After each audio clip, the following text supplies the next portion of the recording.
Hello guys, I am Monika Singh and welcome to target for IQ। तो देखिएगा, कल हमने ये सीरीज स्टार्ट की है, ठीक है। क्वेश्चन सीरीज है आपकी, ठीक है। अब हम इसमें क्या करने जा रहे हैं, जो कल मैंने आपको 50 क्वेश्चंस कराए थे उससे आगे का मैं आपको डिस्कस करने जा रही हूँ, ठीक है।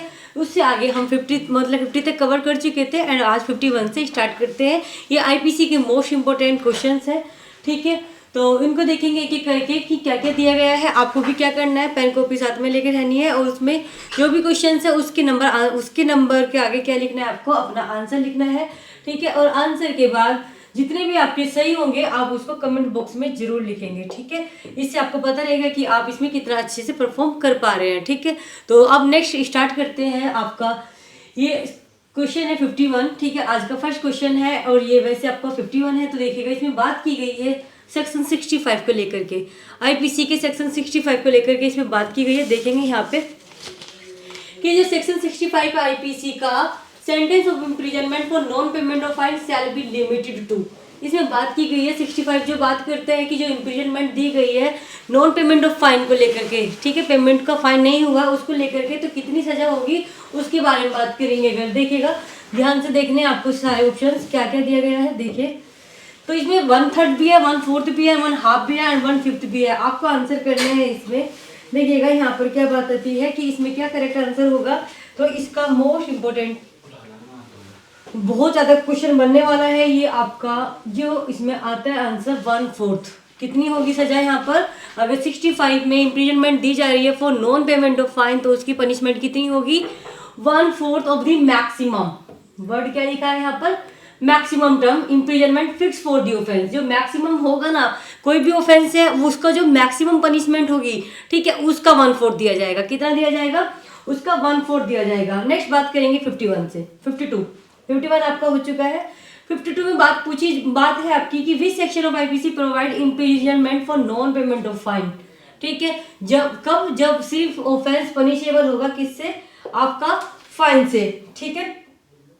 तो यहाँ पे हम बात करेंगे, इसका आंसर क्या हो जाएगा, आंसर नंबर 3 सेक्शन 67 में ये बात की गई है, ठीक है। याद रखेंगे सेक्शन 67 को।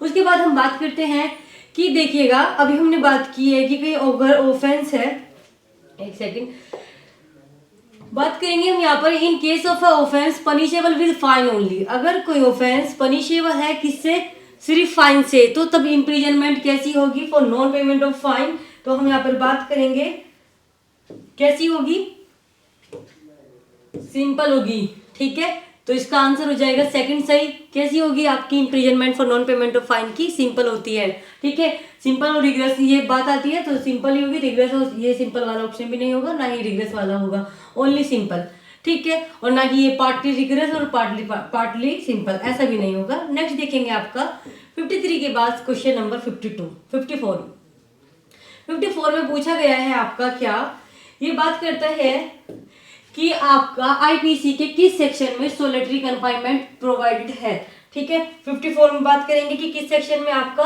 सोलिटरी कन्फाइनमेंट प्रोवाइडेड है। तो 71, 72, 73 एंड 74 इसका मोस्ट इंपोर्टेंट सेक्शन है, जिसका ऑप्शन 3 जो है वो राइट है, सेक्शन 73, ठीक है। सेक्शन 73 में सोलिटरी कन्फाइनमेंट दी गई है। बात करेंगे हम इनहांस कहाँ पर होती है पनिशमेंट, किस चीज के लिए, प्रीवियस कन्विक्शंस को लेकर के, ठीक है। किसको, प्रीवियस कन्विक्शन अंडर सेक्शन कहां पर की जाती है, तो आप इसका ध्यान रखेंगे। इसका आंसर कौन सा सही हो जाएगा, क्वेश्चन सेक्शन 75, ठीक है। 75 इसमें क्या आपका आंसर हो जाएगा 75, ठीक है। उसके बाद हम बात करेंगे 75 में क्या किया जाता है, इनहांस हो जाती है पनिशमेंट अगर कोई प्रीवियस कन्विक्शन दिया होता है, ठीक है। प्रीवियस कन्विक्शन मतलब जो पहले से मतलब कोई सजा उसको मिली हुई है, प्रीवियस कन्विक्शन 75 में दिया गया है। नेक्स्ट देखेंगे आपका चैप्टर 4 जो है वो आपका IPC का वो किससे डील करता है, इसको थोड़ा सा ध्यान से देखेंगे। तो चैप्टर 4 डील करता है आपका किससे बात करता है, ध्यान रखेंगे, जनरल एक्सप्लेनेशन से या जनरल, इसमें आपको थोड़ा डाउट हो सकता है तो ध्यान रखेंगे जनरल एक्सप्लेनेशन से होगा या जनरल एक्सेप्शन से। तो ध्यान रखेंगे इसमें आपका एक्सेप्शंस आते हैं, क्या आते हैं आपके, एक्सेप्शन आते हैं। और अगर हम एक्सेप्शन की बात करते हैं तो वो कहाँ से कहाँ तक दिए हुए हैं, आप इसको भी कमेंट बॉक्स में लिख सकते हैं, ठीक है। और आप अपने आप भी इसको रिवाइज कर सकते हैं। अगर हम बात करते हैं तो एक्सेप्शन हमारे 76 to 106 तक आपके आते हैं, ठीक है। कहाँ तक, सेक्शन 76 टू 106 तक आपका एक्सेप्शंस आते हैं। तो 56 का कौन सा सेक्शन, वो हो गया आपका 4, ठीक है। उसके बाद आपकी बात करेंगे, मैक्सिम है एक इग्नोरेंसिया जूरिस, ठीक है। इग्नोरेंसिया जूरिस नॉन एग्जीक्यूट मीन्स, इसका मतलब होता है, देखिएगा, जो लो की इग्नोरेंस होता है, इग्नोरेंसिया का मतलब होता है इग्नोरेंस, जूरिस मीन्स होता है लो, ठीक है। नॉन जहाँ पे वर्ड मिला होता है उसका मतलब क्या होता है, नोट होता है, ठीक है। एक्सक्यूज का मतलब क्या हो गया, एक्सक्यूज, ठीक है। तो इसका मीनिंग क्या निकलेगा कि इग्नोरेंस ऑफ लो जो होता है वो एक्सक्यूज नहीं होता। हम इस चीज को नहीं बोल सकते थे कि इस वाले लो के बारे में हमें नहीं पता था और हम इसके लिए लाइबल नहीं बनाई जानी चाहिए क्योंकि हम इस लो को नहीं जानते थे। तो ऐसा इसका कोई भी एक्सक्यूज नहीं ले सकता। ये प्रिज्यूम किया जाता है कि जो भी व्यक्ति हैं आप लो के बारे में सब जानते हैं, ठीक है। तो ये माना जाता है। अब मैं आपको एक असर्शन पढ़ाने जा रही हूँ। असर्शन और रीजन के क्वेश्चंस आपको आने चाहिए क्योंकि ये बहुत बार बनते हैं। देखिएगा, असर्शन और रीजन को जब हम क्वेश्चंस को करते हैं, पहले असर्शन पढ़ लिया आप लोगों ने। असर्शन पढ़ने के बाद आप उसको बिकॉज करके जोड़ेंगे कि क्या ये इसकी एक्सप्लेनेशन सही है। पहले आप डिफरेंट मतलब दोनों स्टेटमेंट को पढ़ेंगे, ये देखेंगे कि क्या दोनों स्टेटमेंट सही है। अगर दोनों सही है तो बिल्कुल आपका काम आसान हो गया।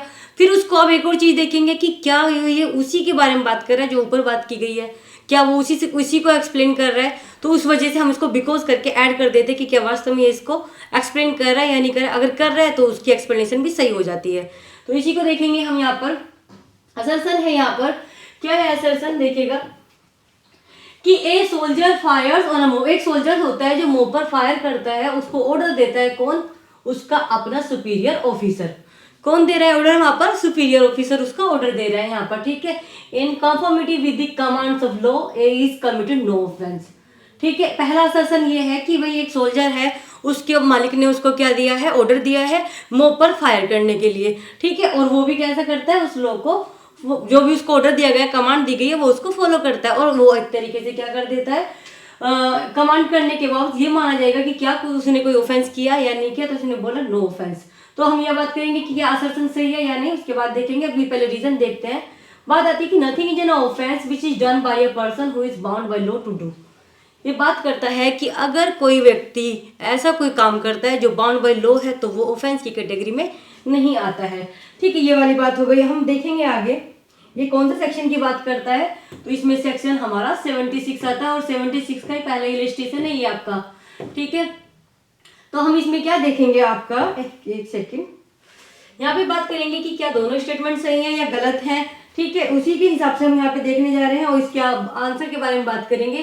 तो देखिएगा, इसका असर्शन भी सही है और इसका रीजन भी सही है और वो उसी को एक्सप्लेन कर रहा है, असर्शन को ही, ठीक है। तो इसी वजह से क्या है, इसकी एक्सप्लेनेशन भी सही है, ओके। तो both A and R true and R is the correct explanation of A. R क्या है, उसकी करेक्ट एक्सप्लेनेशन है, ठीक है। नेक्स्ट बात करेंगे, इससे आगे का है आपका, यहाँ तक आप क्लियर रखेंगे चीजों को, आगे पढ़ेंगे इससे कि a police officer without warrant apprehended Z who has committed murder, A has committed the offence of. यहाँ पे बात करेंगे हम कि एक तरीके से एक पुलिस ऑफिसर है जो एक तरीके से विदाउट वारंट, उसको ये होता है कि उस मतलब उसने मर्डर किया है, ठीक है। अपने तो उसको क्या कर लिया जाता है, उसको ये माना जाता है कि उसने कोई ऑफेंस कमिट किया है, उसको अरेस्ट कर लेता है, ठीक है।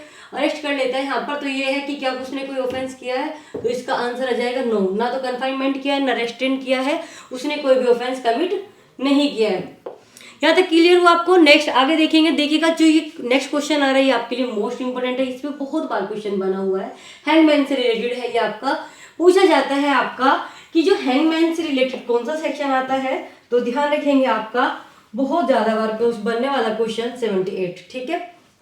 78 किसके लिए गवर्न होता है कि ये क्वेश्चन बनता है कि एक तरीके से एक हैंगमैन है जो क्या कर देता है, वो कन्विक्ट पर्सन को कोर्ट के ऑर्डर के अनुसार वो किसको क्या कर देता है, फांसी दे देता है। तो क्या उसकी कोई क्रिमिनल लायबिलिटी बनती है, नहीं बनती है, तो कौन से सेक्शन में प्रोटेक्ट होता है, वो सेक्शन 78 में। प्रोविजन याद रखेंगे, ठीक है। और अगर पूछा जाए कि क्या वो उस ऑफेंस के लिए लाइबल है, तो नहीं है। दोनों आंसर्स याद रखेंगे, लाइबल नहीं होता है। अगर पूछा जाए किस सेक्शन में लाइबल नहीं होता है, तो आप बताएंगे सेक्शन 78। अब यहाँ पे बात करेंगे नेक्स्ट आपका 61, A and B corporation officer क्या करता है, लीगली तौर से डिमोलाइज कर देता है इलीगल कंस्ट्रक्शंस। वर्ड्स को ध्यान रखेंगे, कैसा कंस्ट्रक्शन है यहाँ पर, इलीगल कंस्ट्रक्शंस, ठीक है। इलीगल कंस्ट्रक्शंस, जो स्ट्रक्चर किया गया था किसी के द्वारा उसको रिमूव, उसके मटेरियल्स को भी रिमूव कर दिया जाता है, ठीक है। तो उन्होंने क्या ऑफेंस किया, देखिएगा, क्रिमिनल ब्रीच ऑफ ट्रस्ट किया, डिसऑनेस्ट मिसअप्रोप्रिएशन ऑफ प्रॉपर्टी किया, या थेफ्ट, या फिर नन ऑफ द अबव, या नो ऑफेंस, कोई ऑफेंस उन्होंने नहीं किया है। तो देखिएगा आपको पता है इसमें, क्योंकि वो इलीगल था, ठीक है, इलीगल चीज के लिए उन्होंने कोई भी ऑफेंस वहां पर नहीं किया है। 61 तक क्वेश्चन हो गए आपके। उसके बाद नेक्स्ट देखेंगे हम कि एक बात आती है एक्सीडेंट वाला सेक्शन, बहुत इंपॉर्टेंट है। तो जिसमें बात आती है कि नथिंग इज एन ऑफेंस, कि nothing is an offence which is done, कहाँ पर किया गया है आपका, बाय एन एक्सीडेंट, एक्सीडेंट के द्वारा किया गया है, तो वो ऑफेंस नहीं होता। वो किस सेक्शन में बता रखा है, तो वो आपका बता रखा है एक्सीडेंट आता है 80 में। किस में आता है, 80 में आता है, सेक्शन 80। तो इसका आंसर कौन सा हो जाएगा, अगर हम बात करते हैं तो 3। 62 का कौन सा हो जाएगा, 3 हो जाएगा। इसमें आपको पता ही होगा कैसा होना, इसकी एसेंशियल एलिमेंट 80 के आपको पता होने चाहिए, क्योंकि इसमें भी क्वेश्चन बनता है। विदाउट इंटेंशन होना चाहिए, लॉफुल मैनर्स में होना चाहिए, लॉफुल मीन्स के द्वारा होना चाहिए, ठीक है, ये वाली बात यहाँ पर आती है, लॉफुल मैनर में होना चाहिए। उसके बाद हम बात करेंगे, एक सेकंड, 63 पर। यहाँ पे क्या होता है, देखिएगा ये क्वेश्चन, इस पे भी बहुत बार क्वेश्चन बना हुआ है, ध्यान से देखेंगे। देखिए आपके सामने ये स्लाइड, देखते रहना इसको। एक जो व्यक्ति था वो लकड़ी काट रहा था कुल्हाड़ी से, ठीक है, जहां पर चिल्ड्रंस भी खेल रहे थे, कुछ बच्चे खेल रहे थे, और वहां पर क्या होता है, उसका जो कुल्हाड़ी होती है उसका जो मतलब हिस्सा होता है वो निकल के गिर जाता है, और उससे एक जो बच्चा वहां पर खेल रहा होता है उसकी क्या हो जाती है, डेथ हो जाती है, ठीक है, किल हो जाता है वो वहां पे। तो क्या वो उसके लिए लायबल माना जाएगा या नहीं माना जाएगा, मोस्ट इंपॉर्टेंट है, थोड़ा ध्यान रखेंगे आप इसका। तो यहाँ पर बात करेंगे कि किस चीज के लिए लायबल माना जाएगा। देखिएगा ये बात आती है आपकी क्या, कि इसका ऑप्शन आपका सही होगा कौन सा, कॉजिंग डेथ बाय नेग्लिजेंस, ठीक है, कौन सा, कॉजिंग डेथ बाय नेग्लिजेंस। तो आप मुझे फटाफट बताएंगे कॉजिंग डेथ बाय नेग्लिजेंस कहाँ पर आता है, इसका आंसर आप मुझे बताएंगे। कॉजिंग डेथ बाय नेग्लिजेंस कहाँ पे आएगा,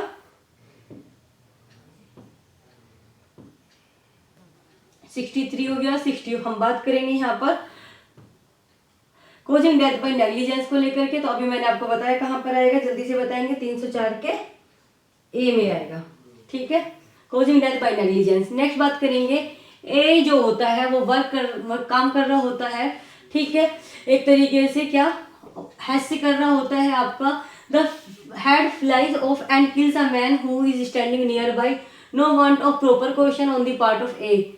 देखिएगा उसके द्वारा, जो व्यक्ति वहां पर काम कर रहा था उससे, तो उसके द्वारा कोई भी क्वेश्चन नहीं की गई, कोई वार्निंग नहीं दी गई, ठीक है, किसी तरीके का इंस्ट्रक्शंस नहीं दिया गया था, कोई इस वजह से यहाँ पर कमी थी किस चीज की, प्रॉपर क्वेश्चन नहीं लिया गया था।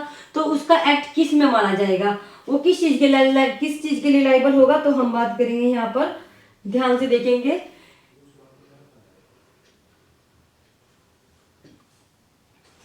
देखिएगा इसमें हम बात करेंगे, सॉरी इसमें यहाँ पे बात थी नो वांट ऑफ, इसमें हम थोड़ा ध्यान से देखेंगे कि क्या है, कि कमी नहीं थी, उसने प्रॉपर, इसको ध्यान से देखे, अगर इसका नो नहीं लिखा होता तो इसका आंसर दूसरा हो जाएगा, ठीक है, लेकिन यहाँ पर दिया हुआ है कि उसकी वजह से कोई वांट ऑफ क्वेश्चन नहीं थी, उसने प्रॉपर तरीके से क्या दिया था, वार्निंग दी थी, तो इसलिए इसका आंसर भी चेंज हो जाएगा। थोड़ा ध्यान से पढ़ेंगे इसी तरीके से, जैसे अभी यहाँ पे रह गया था नो, नहीं, नो आपको पढ़ना है कि उन्होंने कोई भी कमी नहीं छोड़ी थी, प्रॉपर क्वेश्चन दी थी, वार्निंग्स दी थी, तो क्या उसके बाद भी वो लायबल माना जाएगा या नहीं माना जाएगा। तो यहाँ पर यही वाली बात आ जाएगी, देखिएगा वार्निंग दी है, इसी वजह से वो क्या मिल जाएगा, उसको एक्सक्यूज मिल जाएगा, वो एक्सक्यूजेबल है, okay, and not an offence, और वो ऑफेंस की कैटेगरी में आपका नहीं आता है, ठीक है। यहाँ तक बातें क्लियर। आगे देखेंगे नेक्स्ट क्वेश्चन, 64 तक हमारे हो चुके हैं, फिर हमें 100 कवर करना है, जल्दी से देखेंगे आगे। एक वर्कमैन है, वो क्या कर रहा होता है, बर्फ को थ्रो कर रहा होता है फ्रॉम द रूफ और गिविंग वार्निंग। देखिएगा इस बात को थोड़ा ध्यान से पढ़ेंगे, वो कर रहा है वहां पर, लेकिन क्या कर रहा है आपका, वार्निंग दे रहा है, ठीक है, वार्निंग देने के बाद उसको फेंक रहा है। एक वर्कमैन है जो स्नो फेंक रहा है, बर्फ फेंक रहा है छत से, लेकिन वार्निंग देके फेंक रहा है, तो क्या फिर वो किसी ऑफेंस के लिए लायबल माना जाएगा या नहीं माना जाएगा, उसी के बारे में हम यहाँ पर बात करेंगे। देखिएगा एक पास मतलब वहां से निकलने वाला व्यक्ति होता है जो उसकी वजह से किल्ड हो जाता है, तो क्या वर्कमैन उस चीज के लिए लायबल माना जाएगा। देखिएगा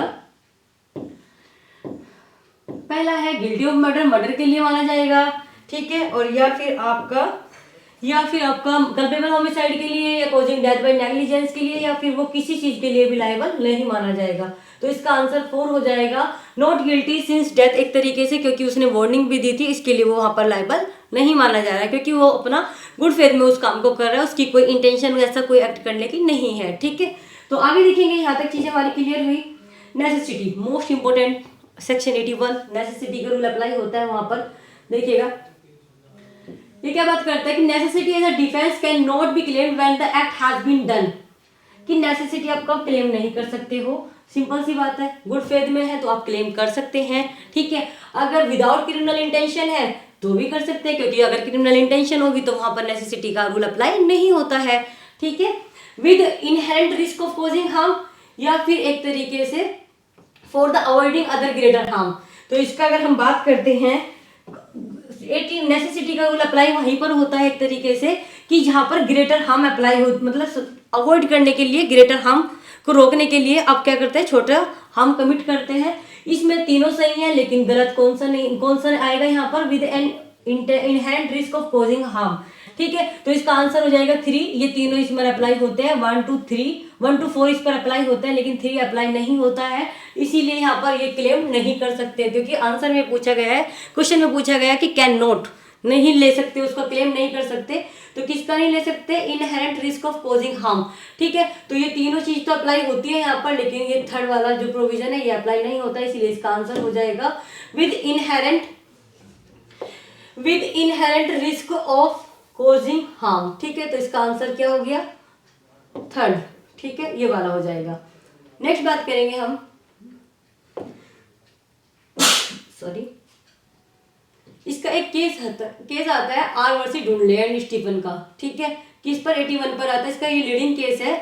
81 किस बारे में बात करता है, तो वो आपका नेसेसिटी के बारे में बात करता है, और इसका आर वर्सेस स्टीफन का केस एक लीडिंग केस है, ध्यान रखेंगे। ठीक है, नेसेसिटी 81 में आपका आता है। ठीक है, और इसी का नेक्स्ट क्वेश्चन आपका बनता है कि जो डोली इन कैपेक्स है, डोली कैपेक्स और डोली इन कैपेक्स का हम प्रिंसिपल पढ़ते हैं, तो देखिएगा डोली कैपेक्स और डोली इन कैपेक्स के बारे में बात करेंगे हम यहाँ पे। तो डोली इन कैपेक्स का जो आईपीसी में कौन से सेक्शन में आता है, ठीक है, इसको हम देखेंगे, तो वो हमारा आता है, जल्दी से आंसर करेंगे, 82 में। ठीक है, डोली कैपेक्स मतलब कैपेबिलिटी है वहां पर, डोली इन कैपेक्स मतलब इनकैपेसिटी है, इनकेपेबल है, तो वो आपका 82 तक में आता है। कौन सा वाला, 7 ईयर्स तक के जो बच्चे होते हैं वो इसी में कवर होते हैं। ठीक है, इसलिए इसको बोला जाता है डोली इन कैपेक्स। बातें क्लियर यहाँ पर। अब हम बात करेंगे इसी को लेकर के क्वेश्चन, जो मैंने यहाँ 7 ईयर लिखा है उसी से संबंधित नेक्स्ट क्वेश्चन है कि वो ऑफेंस नहीं है, nothing is an offence which is done by a child under, यानी कि एक बच्चे के द्वारा ऑफेंस किया गया है, अगर वो कोई ऑफेंस की कैटेगरी में नहीं आएगा अगर उसकी एज कितनी है, अंडर 7 ईयर। कितना, इसका आंसर हो जाएगा थर्ड, 69 का हो जाएगा थर्ड। और ये कौन सा सेक्शन बताया था मैंने आपको, 82। यहां तक बातें क्लियर। नेक्स्ट क्वेश्चन देखेंगे आपका 70, इसमें 82 की बात हो गई। अब हम बात करेंगे 83। देखो सेक्शन 82 में तो गवर्न होता है अंडर 7 ईयर तक के जो बच्चे होते हैं वो आ जाते हैं यहाँ पर। ठीक है, लेकिन अब हम 83 में पढ़ते हैं, इसमें क्वेश्चन बना है कि इसमें कौन से वो जो चाइल्ड है वो यहाँ पर गवर्न होंगे, उसको देखेंगे। तो ध्यान देंगे, above 7 year but below 14 years, इसमें आपको बताना है कि कौन सा होगा। तो देखिएगा इसका आंसर क्या सही हो जाएगा आपका, देखिए 70 का हो जाएगा ऑप्शन नंबर 2। इसमें बोला गया above 7 but below 12 years of age, above 7 but क्या होने चाहिए, 7 से तो ज्यादा बट लेकिन बिलो 12 ईयर्स ऑफ एज।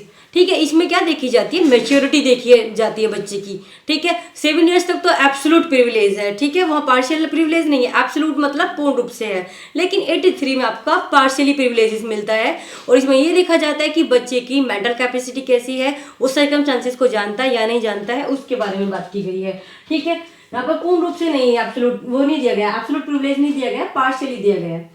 83 का लीडिंग केस बहुत बार पूछा जाने वाला। ठीक है, तो इसका आंसर क्या हो जाएगा, 71 का आसान सा केस है, उल्ला वर्सेस किंग। ठीक है, उल्ला वर्सेस किंग इसका लीडिंग केस है 83 का, ध्यान रखेंगे आपका। नेक्स्ट देखेंगे आपका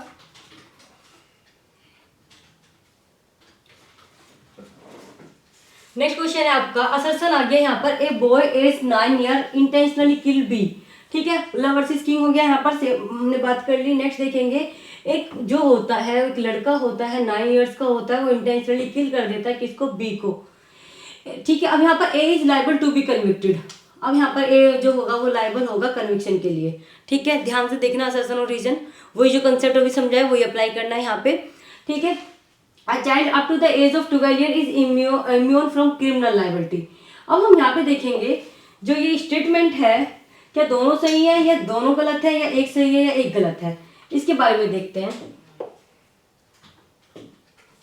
ठीक है, तो देखिएगा यहाँ पर जो एक, अगर कोई लड़का है इंटेंशनली किल कर रहा है, हम ये देखते हैं ना कि जब उसकी सरकम कि क्या इसकी इंटेंशन थी या नहीं थी, तो अगर वो इंटेंशनली कर रहा है तो देखिएगा बिल्कुल वो स्टेटमेंट आपका सही है, यस वो लाइबल माना जाएगा। ठीक है, इंटेंशनली किल किया है ना, तो इसीलिए वो वहां पर लाइबल माना जाएगा। और एक बात यहाँ पर आती है कि अगर कोई चाइल्ड है अब 12 ईयर्स तक का, तो वो इम्यून हो जाएगा क्रिमिनल लाइबिलिटी से। तो इसके बारे में अगर हम बात करते हैं तो देखिएगा यहाँ पे बात आती है क्या, कि देखिएगा इसके स्टेटमेंट में हम बात पढ़ेंगे कि क्या दोनों सही है, एक्सप्लेनेशन कौन सी है, कैसी है, इसके बारे में अगर हम देखते हैं तो इसका स्टेटमेंट क्या होगा। देखिएगा पहला ही स्टेटमेंट सही है, सिर्फ कौन सा, पहला स्टेटमेंट सही है यहाँ पर। उसके बाद अगर हम बात करते हैं आर जो स्टेटमेंट है वो फॉल्स हो जाएगा। ठीक है, ये ऐसा नहीं कि वो क्रिमिनल लाइबिलिटी से इम्यून है, अगर वहां पर उसकी इंटेंशन है तो वो इम्यून नहीं माना जाएगा। ठीक है, इसीलिए वहां पर पार्शियली इम्यूनिटी आती है। तो यहाँ पर ये सेकंड वाला जो है वो गलत हो गया, फर्स्ट इज राइट हो गया। ठीक है, तो असर्शन कैसी है, ट्रू है, और रीजन कैसा है इसका, फॉल्स है। ठीक है, चलिए यहाँ तक हो गई हमारी बात। अब हम इससे आगे पढ़ेंगे, अनसाउंडनेस ऑफ माइंड के बारे में बात करेंगे। ठीक है, देखिएगा अनसाउंडनेस ऑफ माइंड के बारे में क्या कहीं पे आईपीसी में डिफाइन नहीं है वर्ड, ध्यान से बताएंगे मुझे। आईपीसी में क्या डिफाइन है या नहीं है, या एक तरीके से कुछ भी है, तो इसका आंसर क्या होगा, नॉट डिफाइन। आईपीसी में कहीं पर भी ये डिफाइन नहीं है। ठीक है, यस 73 हो गया आपका क्वेश्चन। नेक्स्ट पढ़ेंगे 74। देखिएगा एक केस आता है आपका वाइल्ड बीस्ट टेस्ट का। ठीक है, कौन सा आता है आपका 74 नंबर पे, ये आपका आता है वाइल्ड बीस्ट टेस्ट। ये प्रोपाउंड किस केस में हुआ था, तो आप मुझे इसका आंसर करते रहेंगे। देखिएगा यहाँ पर अगर हम बात करते हैं, ठीक है 74 का आंसर करना है आपको, जल्दी जल्दी करें जी। देखिएगा इसका आंसर हो जाएगा आर वर्सेस अर्नोल्ड। क्या हो जाएगा, आर वर्सेस अर्नोल्ड इसका राइट आंसर हो जाएगा। ठीक है, नेक्स्ट बात करेंगे आपका 74 का 4 सही हो गया यहाँ पर। अब हम इसके बाद देखेंगे नेक्स्ट क्वेश्चन है आपका, which type of insanity of the following is a ground for exemption from criminal responsibility. देखिएगा यहाँ पर मेडिकल इंसेनिटी भी है, लुनेंसी भी है, लीगल इंसेनिटी भी है और मोरल इंसेनिटी भी है। ये चारों तरीके की दे रखी है यहाँ पर। तो यहाँ पर ये बताया जाएगा कि कौन सी टाइप ऑफ इंसेनिटी ऐसी है जो एक तरीके से क्या बन जाएगा, एग्जेम्पशन माना जाता है क्रिमिनल लाइबिलिटी से। किस ग्राउंड पर एग्जेम्पशन माना जाता है उसको देखेंगे। तो सिर्फ यहाँ पर कौन सी इंसेनिटी होती है, 3rd नंबर पे दी गई है लीगल इंसेनिटी। कौन सी, लीगल इंसेनिटी। नेक्स्ट देखेंगे हम असर्शन एंड रीजन की, एक और आता है असर्शन रीजन के क्वेश्चंस बहुत इंपॉर्टेंट होते हैं, तो थोड़ा सा ध्यान से देखेंगे। देखिएगा इसी क्वेश्चन आपको पूरा शो हो रहा है यहाँ पर स्क्रीन पर, देखते रहेंगे। देखिएगा एक सेकेंड, 1 मिनट रुकना। 76 पर हम बात कर रहे थे, तो देखिए तो इसमें असर्शन क्या है वो करके देखेंगे आपका। देखिए यहाँ पर असर्शन है कि nothing is an offence which is done by a person who at the time, underline करेंगे इस पॉइंट को, at the time of doing it by reason of unsoundness of mind is incapable of knowing the nature of the act. ये बात कर रहा है कि वो ऑफेंस नहीं है अगर वो उस पर्सन के द्वारा किया जा रहा है, जब ऑफेंस कर रहा है eight the time of the commission of the offence, वो अनकेपेबल मतलब एक तरीके से इनकेपेबल है किस चीज़ को जानने के लिए, वो नेचर जो वो एक्ट कर रहा है उसके नेचर को वो नहीं जानता है, तो वो ऑफेंस नहीं होगा। असर्शन तो ये कह रहा है। दूसरी बात कहता है कि mistake of fact is a good defence and mistake of law is no defence. Statement पहले बिल्कुल क्लियर करके पढ़ा करें कि क्या कौन कौन से स्टेटमेंट सही हैं। तो देखिएगा पहला पढ़ लिया, पहला हमारा सही है। दूसरी बात करता है कि जो मिस्टेक ऑफ फैक्ट है क्या वो एक्सक्यूजेबल होते हैं या नहीं होते हैं, तो इसमें लिखा है कि वो गुड डिफेंस है, हो सकते हैं, और मिस्टेक ऑफ लॉ का कोई डिफेंस की कैटेगरी में यहाँ पर नहीं आता है, तो इसीलिए इसका आंसर क्या हो जाएगा। देखिएगा अब ये देखो स्टेटमेंट तो दोनों सही है, ठीक है, इसमें हमारा फर्स्ट स्टेटमेंट भी सही है एंड सेकंड भी सही है, तो both A and R true, but ये करेक्ट एक्सप्लेनेशन नहीं है। वहां पर उसका अनसाउंडनेस ऑफ माइंड का मिस्टेक ऑफ फैक्ट से कोई रिलेशन नहीं होता, ये बोथ आर डिफरेंट सेंटेंसेस, ठीक है, इसीलिए इनका कोई आपस में रिलेशन नहीं है, तो वो उसकी एक्सप्लेनेशन कैसे हो सकता है, नहीं ना। तो ये वाली बात हो गई, यहाँ तक बातें क्लियर हुई, आगे देखेंगे इससे, ठीक है। ये हमारा 76 तक हो गया, आगे देखेंगे 77। देखिएगा, A under the influence of unsoundness attempt to kill B, बहुत इंपॉर्टेंट क्वेश्चन है, थोड़ा ध्यान से देखेंगे आप लोग। देखिएगा कि ए जो होता है, ए क्या है, इन्फ्लुएंस में है किसके, अनसाउंडनेस, ठीक है, अनसाउंडनेस की, और वो अटेम्प्ट करता है किसको मारने के लिए, बी को। ए है जो अनसाउंड है, वो अटेम्प्ट कर रहा है किसको मारने के लिए, बी को। B in attempting to defend himself, ये वर्ड याद रखेंगे, डिफेंड, कौन सा वर्ड, डिफेंड हिमसेल्फ।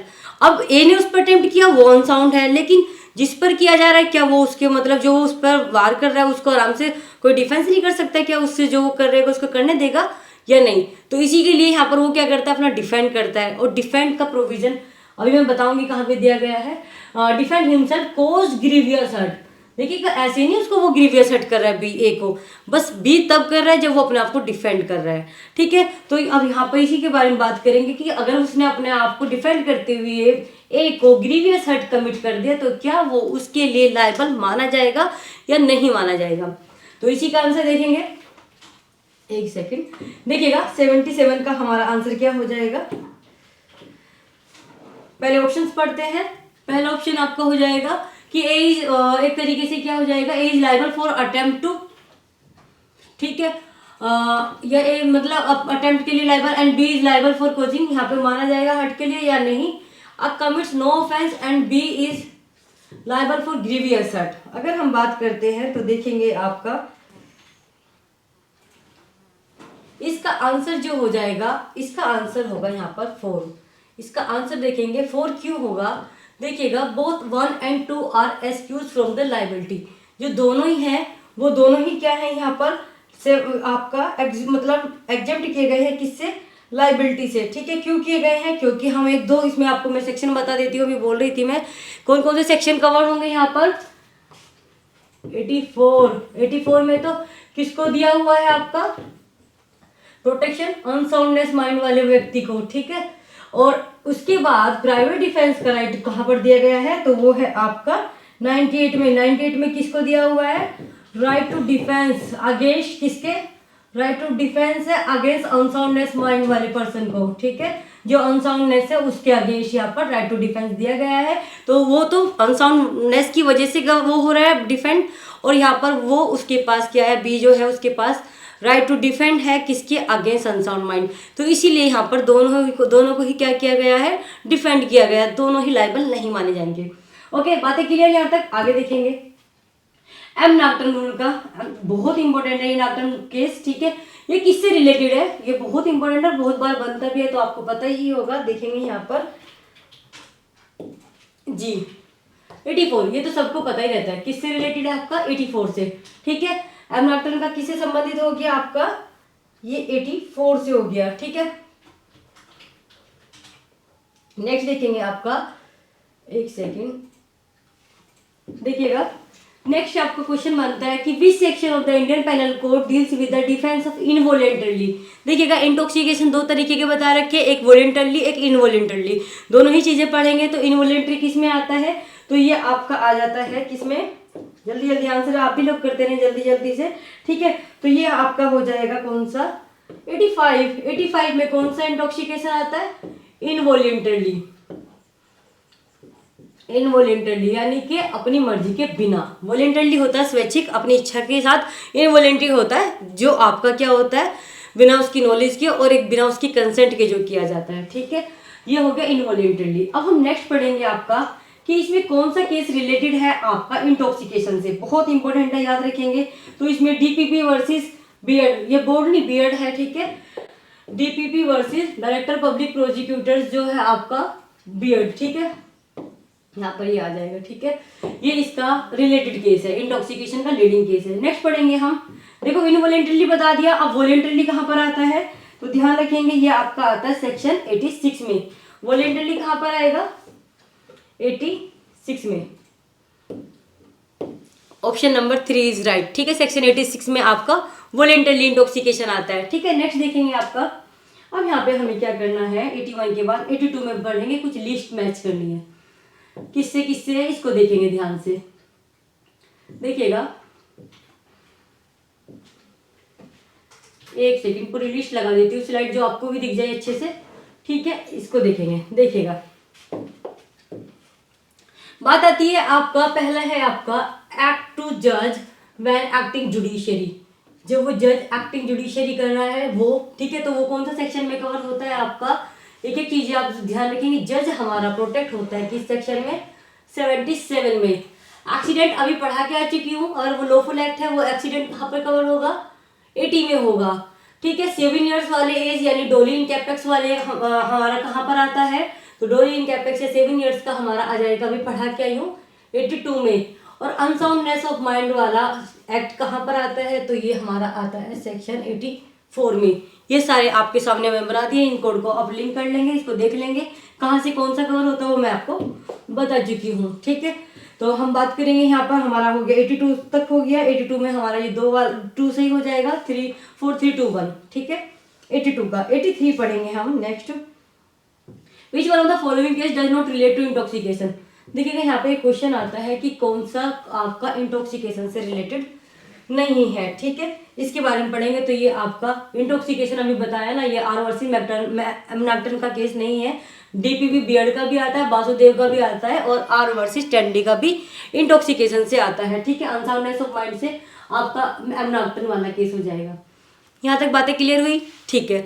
आगे चलेंगे, देखिएगा यहाँ पे क्या होता है, एक स्कूल टीचर होता है, ठीक है। डिसिप्लिन को बनाए रखने के लिए वो क्या कर देता है, वो एक तरीके से, एक सेकंड देखेंगे यहाँ पर, जो टीचर होता है वो डिसिप्लिन को मेंटेन करने के लिए, ठीक है, enforcing discipline inflict moderate punishment, एक मॉडरेट पनिशमेंट देता है, ठीक है, upon a student age about 11 years in this case. अब यहाँ पर वो टीचर है, उसने एक तरीके से बच्चे को मॉडरेट पनिशमेंट दी है, तो वो किस सेक्शन में यहाँ पर क्या माना जाएगा कि पनिशेबल माना जाएगा या नहीं माना जाएगा, उसके बारे में बात करेंगे, देखिएगा। तो क्या वो लायबल माना जाएगा, अगर हाँ तो कहाँ, अगर नहीं तो फिर कहाँ, ठीक है, ये आपको बताना है। तो देखिएगा वो लायबल नहीं है, क्योंकि वो क्लेम कर सकता है कौन सा सेक्शन का, 89 का, ठीक है। सेक्शन 89 का क्या कर सकता है, क्लेम कर सकता है। A is entitle to claim defend under section 89, क्योंकि टीचर्स को प्रोटेक्शन कहाँ पर दी गई है, सेक्शन 89 में टीचर्स को प्रोटेक्ट किया गया है, ठीक है। नेक्स्ट चलेंगे आगे, यहाँ तक करते रहे जल्दी जल्दी से, और अपना स्कोर भी देखते रहेंगे आप लोग, देखिएगा। नेक्स्ट बात करेंगे आपका, which section of the IPC deals with the those condition when consent is said to be not consent. बहुत इंपॉर्टेंट क्वेश्चन है आपका, कि जब यहाँ पे बात की गई है कि कब consent not amount to consent, consent होने के बावजूद भी कंसेंट नहीं माना जाता है, तो वो कौन सा सेक्शन है, ये आपको ध्यान रखना है। ये आपका सेक्शन हो जाएगा 90, कौन सा, 90, देखिएगा 90 हो जाएगा यहाँ पर, क्योंकि 90 में क्या है आपका, हम पढ़ चुके हैं इसको, कि कंसेंट नहीं माना जाता है, ठीक है।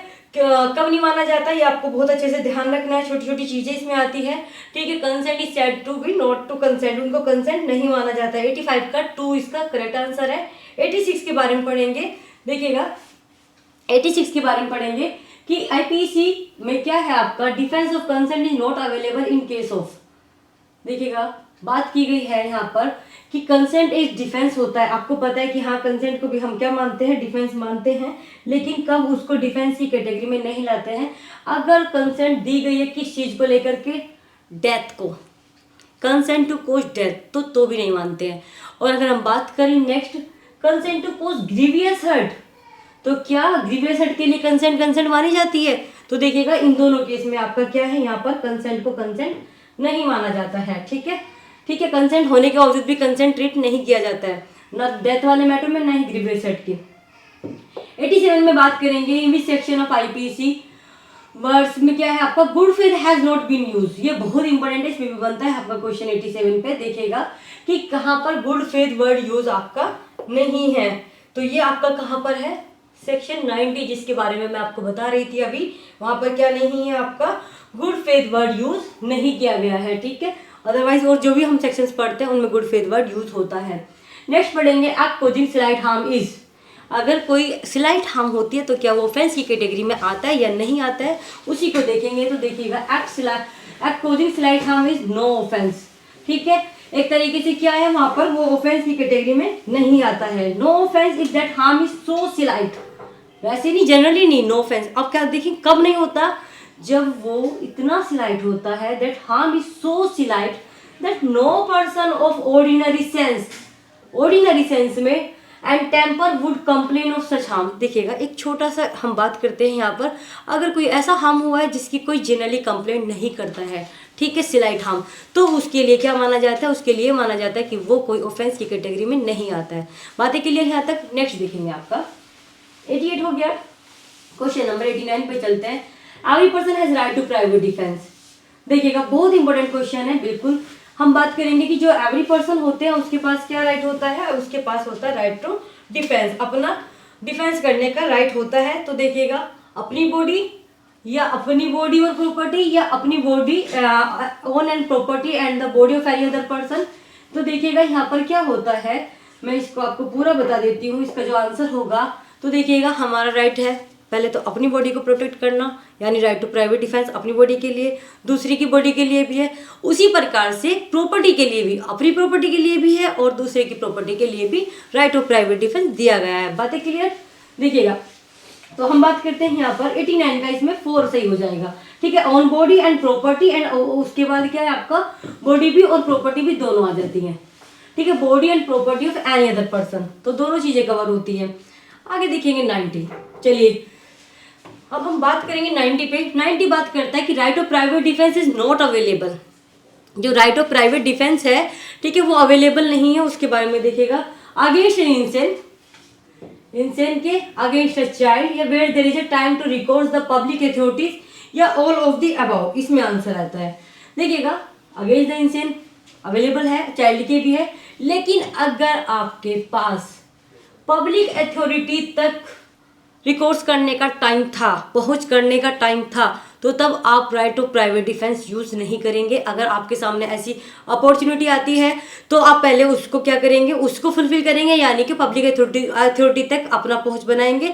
अगर नहीं बन पाती है तब आप इसको डिफेंस को यूज करेंगे, ठीक है। इसीलिए इसका आंसर क्या हो जाएगा, 90 का 3, ठीक है, ये वाली बात हो जाएगी अगर टाइम टू रिकॉर्ड्स है। नेक्स्ट पढ़ेंगे point out the correct answer. Correct answer point out करेंगे right of private defence under Indian penal code. देखिएगा एक बात बताते हैं हम आपको कि क्या है जो हमारे राइट ऑफ प्राइवेट डिफेंस है, क्या वो एब्सोल्यूट है, पूर्ण रूप से है, या उनकी कोई रेस्ट्रिक्शंस दी गई है।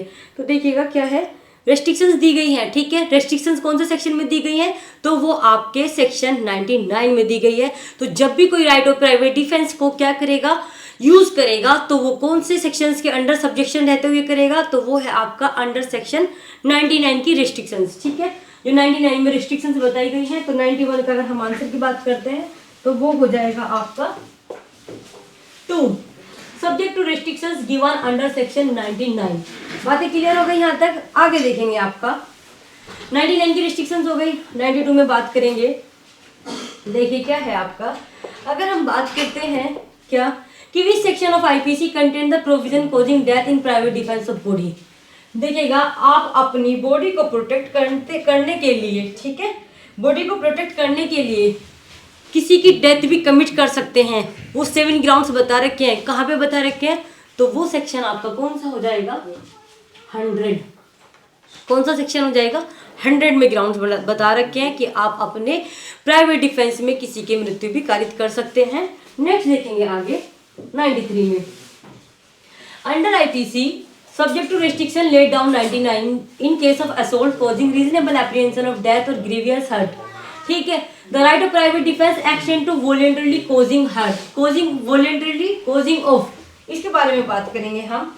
देखिएगा यहाँ पे बात की जाता है कि आईपीसी में आप सेक्शन 99 के अधीन रहते हुए, ठीक है, एक रीजनेबल एप्रीहेंशन होती है डेथ की, ठीक है, डेथ की और ग्रीवियस हर्ट की। तो राइट ऑफ प्राइवेट डिफेंस कहाँ तक हो सकता है, एक्सटेंड्स टू, ये पूछ रहा है कि कहाँ तक एक्सटेंड हो सकता है, तो कहाँ तक एक्सटेंड हो सकता है। देखो एक डेथ हो रही है तो दूसरे की भी, अपने आप को बचाने के लिए वो क्या कर सकता है, दूसरे को मार भी सकता है, तो इसीलिए कहाँ तक एक्सटेंड हो सकता है। इसका आंसर क्या हो जाएगा 93 का डेथ, यानी कि डेथ तक वो एक्सटेंड हो सकता है, ठीक है। ग्रीवियस हर्ट एंड तो होने हो, लेकिन डेथ तक एक्सटेंड हो सकता है, ठीक है। उसके बाद हम नेक्स्ट देखेंगे आपका 94। 94 में आता है कि right of private defence of property extend to causing death. देखिएगा, जब हम अभी मैंने आपको क्या बात बताई थी कि हमारे पास क्या है राइट, हमारे पास देखो अपनी बॉडी और अपनी प्रॉपर्टी को बचाने के लिए है, तो हम दूसरे की प्रॉपर्टी और दूसरे की बॉडी को भी बचा सकते हैं। तो बॉडी से संबंधित हमने बात पढ़ ली, अब हम बात करेंगे प्रॉपर्टी की। तो प्रॉपर्टी में भी वो ग्राउंड्स बता रखे हैं कि जब आप अपनी संपत्ति को सुरक्षित करने के लिए दूसरे की क्या कर सकते हैं, मृत्यु भी कारित कर सकते हैं। तो वो कौन कौन से ग्राउंड होंगे उनको हम डिस्कस करते हैं। देखिएगा, रोबरी है क्या, देखिए रोबरी है, यहाँ पे हम बात करेंगे 94 की। तो रोबरी भी होती है, हाउस ब्रेकिंग बाय नाइट भी होती है, मिसचीफ बाय फायर जो कमिटेड होती है बिल्डिंग में, जो यूज की जा रही है फॉर ह्यूमन ड्वेलिंग। कैसी? ह्यूमन ड्वेलिंग, ठीक है। तो इसके सारे आंसर सही हो गए, तो इसका आंसर हो जाएगा आपका, ऑप्शन सारे सही है इसके, तो इसका राइट आंसर हो जाएगा ऑल द अबव। क्या हो जाएगा? All the above. बात करेंगे नेक्स्ट आपका 95 को, right of private defence of body extend to causing of death there is. देखिएगा कब कब हो सकती है, तो यहाँ पे हम बात करेंगे 95 में कुछ पॉइंट्स बता रखे हैं, ठीक है। 95 में कि कब कब आप डेथ कारित कर सकते हैं। अगर डेथ की एप्रीहेंशन है बिल्कुल ग्रेवियस हर्ट के, तो भी कमिटिंग रेप, तो इन सब में भी हो सकते हैं। और ये सारी बात हमारी बता रखी है आईपीसी के सेक्शन 100 में, ठीक है। तो इसका आंसर हो जाएगा 95 का ऑल द अबव। नेक्स्ट पढ़ेंगे आगे, which of the following offence right of private defence of body does not extend to causing death. अब मैंने आपको ग्राउंड 100 की बात कर रहे हैं हम, बस इसमें ये देखेंगे कि कौन से ग्राउंड्स पर आपका क्या नहीं हो सकता है, मृत्यु कारित नहीं हो सकती है। एक सेकेंड,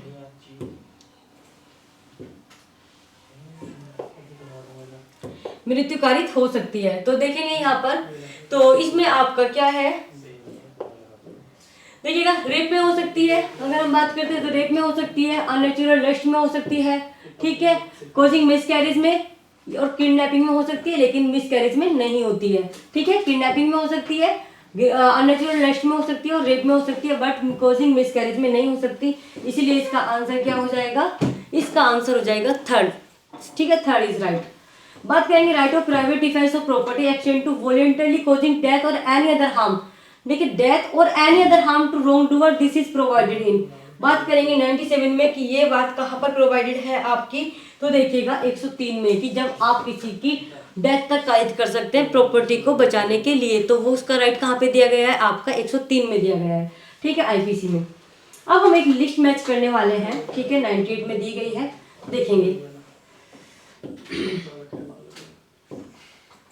यहाँ पे आता है फर्स्ट पॉइंट सेक्शन 81, पढ़ा चुकी हूँ आपको। सेक्शन 81 किससे रिलेवेंट है आपका, तो 81 में आपका आ जाएगा कौन सा, नेसेसिटी की डिफेंस, ठीक है। और अगर हम बात करते हैं, ठीक है, 81 हो गया। बात करेंगे आपका 84 किससे संबंधित है, आपका अनसाउंड माइंड से, ठीक है। 84 में आ जाएगा अनसाउंड माइंड को लेकर के। अगर बात करते हैं 86 अभी मैंने आपको पढ़ाया इंटॉक्सिकेशन को लेकर है, और 95 हमारा act of causing slight harm. कौन सी harm, slight harm. Slight harm का मतलब होता है छोटी सी हार्म, ठीक है, स्लाइट हार्म। ये अनसाउंड माइंड को लेकर के जो यहाँ पे आ चुका है इसमें इधर, ठीक है, अनसाउंड माइंड को लेकर के। तो मैंने आपको बता दिया कौन किससे रिलेवेंट है, ठीक है। यहाँ तक बातें क्लियर हुई। आगे देखेंगे आपका इसका आंसर जो हो जाएगा हमारा, अगर हम बात करते हैं तो 2 सही हो जाएगा, ठीक है। 99 की बात करते हैं, in which case of the following right of private defence property does not extend to causing death, ठीक है। देखिएगा यहाँ पे बात की गई है कि कब आप उसको एक्सटेंड नहीं कर सकते, किससे लेकर के आपका डेथ तक, ठीक है, किसको बचाने के लिए, प्रॉपर्टी को डिफेंड करने के लिए। तो house breaking by night, robbery हो जाएगा, और मिसचीफ बाय फायर, ये सही है। लेकिन इसमें क्या पूछा गया है आपका, डज नॉट एक्सटेंड, क्वेश्चन बना है कि नहीं हो सकता, ठीक है। ये तीनों चीज अवेलेबल है, बट फिर बचा कौन सा जो नहीं हो सकता, वहां तक एक्सटेंड नहीं हो सकता। तो 99 का आंसर हो जाएगा आपका 2, ठीक है, ये वाली बात हो गई। चलिए 99 हो गया। लास्ट क्वेश्चन आपका बचता है, देखिएगा 100, ठीक है। 100 में बात की गई है कि इसमें से कौन सा करेक्टली मैच नहीं है, थोड़ा सा इसको देखेंगे ध्यान से, ठीक है, dot correctly match. 93 good faith में कम्युनिकेशन है, बिल्कुल ठीक है, ये सही है 93 का। और हम बात करेंगे 95, अभी पढ़ा के आ चुकी हूँ, किसके बारे में बात करता है ये आपका स्लाइट हार्म, ठीक है, तो ये भी सही है, दोनों सही हो गए। अब हम बात करेंगे सेक्शन 54 की। देखिएगा सेक्शन 54 में अगर हम बात करते हैं तो ये आपका सही नहीं है, क्योंकि 54 किसके बारे में बात करता है, 54 बात करता है commutation of sentence of death, ना कि लाइफ इम्प्रिजनमेंट, ठीक है। किसके बारे में बात करता है, ये आपका डेथ के बारे में बात करता है 54, ये 55 बात करता है एलआई के बारे में, ठीक है। तो इसका आंसर 3 हो जाएगा, लेकिन यहाँ पर एक छोटी सी बात है कि अप्रोप्रिएट गवर्नमेंट की डेफिनेशन 55 के ए में दी गई है, यहाँ पर ये 54 ए नहीं लिखा है, 54 ए है ही नहीं, 55 ए है, ठीक है, ये मिसप्रिंट है, लेकिन ध्यान रखेंगे कि कौन सी उसमें दी गई है अप्रोप्रिएट उसकी गवर्नमेंट की डेफिनेशन सेक्शन 55 में दी गई है, और इसका राइट आंसर सी हो जाएगा, थर्ड हो जाएगा, ठीक है। तो चलिए अब हमने क्या किया है, हमने डिस्कस कर लिया है पूरा 100 तक अपनी सीरीज को, ठीक है। जितना भी आपका सही हुआ है उसकी एक बार मुझे आंसर करेंगे, ठीक है, आपका कितना सही है कितना गलत है, ठीक है। तो चलिए ये खत कंप्लीट करते हैं, मिलते हैं नेक्स्ट वीडियो में। Thank you so much.